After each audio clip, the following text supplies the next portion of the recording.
तो दोस्तों धनी सर्विसेज ने अपने Q3 के नंबर डिस्क्लोज कर दिए हैं। तो चलिए देखते हैं क्या है Q3 के नंबर्स के अंदर, क्योंकि पिछले 2 दिनों से जहां तक मैंने शेयर को देखा है, पिछले 2 दिनों से शेयर के अंदर एक अच्छी खासी तेजी भी देखने को मिली है, वो भी अच्छे खासे वॉल्यूम के साथ।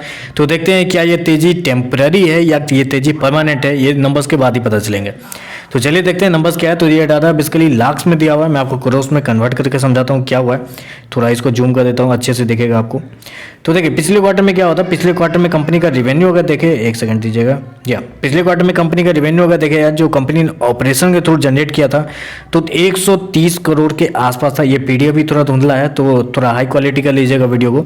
130 करोड़ के आसपास कंपनी का रिवेन्यू पिछले क्वार्टर में जनरेट हुआ था। पिछले साल की बात करें तो 490 करोड़ के आसपास का कंपनी का रिवेन्यू जनरेट हुआ था, जबकि इस क्वार्टर में देखें तो कंपनी का रिवेन्यू बढ़ के 147 करोड़ के आसपास आ चुका है। तो पिछले क्वार्टर से कंपनी का रिवेन्यू देखें तो वो थोड़ा बेहतर इस क्वार्टर में देखने को मिला है। अप्रोक्सीमेटली आप बोल सकते हैं 11% के आसपास की तेजी है पिछले क्वार्टर के मुकाबले कंपनी के रिवेन्यू के अंदर।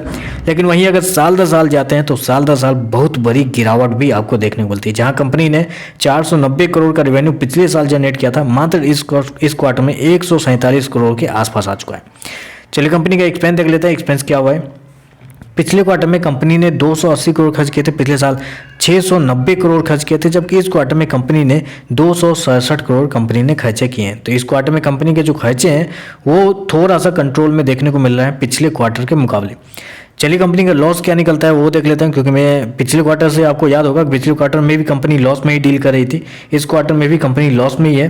तो पिछले क्वार्टर में कंपनी 87 करोड़ के लॉस में थी, पिछले साल 217 करोड़ का लॉस था, जबकि अभी देखें तो कंपनी का लॉस बढ़ के 92 करोड़ के आसपास आ चुका है। जी हाँ, 92 करोड़ के आसपास कंपनी का लॉस आ चुका है, जबकि पिछले क्वार्टर से देखें तो पिछले क्वार्टर से भी ज़्यादा लॉस हो चुका है।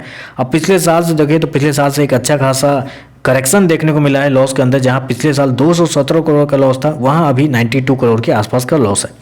चलिए ईपीएस देख लेते हैं, ईपीएस में क्या हुआ। पिछले क्वार्टर में कंपनी का ईपीएस 1.62 माइनस का था, पिछले साल 3.89 माइनस का, जबकि अभी देखें तो 1.45 माइनस का है।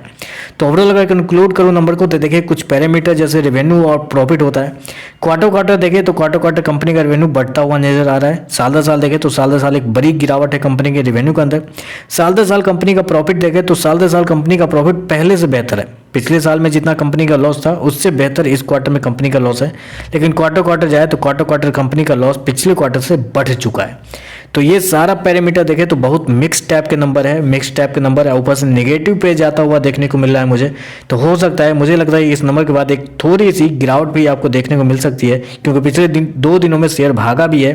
तो इस नंबर के बाद हो सकता है थोड़ा सा प्रॉफिट बुकिंग या थोड़े से ऑपरेटर ऊपर से बेच के निकले, तो थोड़ी सी गिरावट भी आपको देखने को मिल सकती है। तो बस आज के लिए बस इतना ही। वीडियो पसंद आए तो लाइक कीजिएगा, साथ में साथ चैनल को सब्सक्राइब जरूर कीजिएगा। धन्यवाद।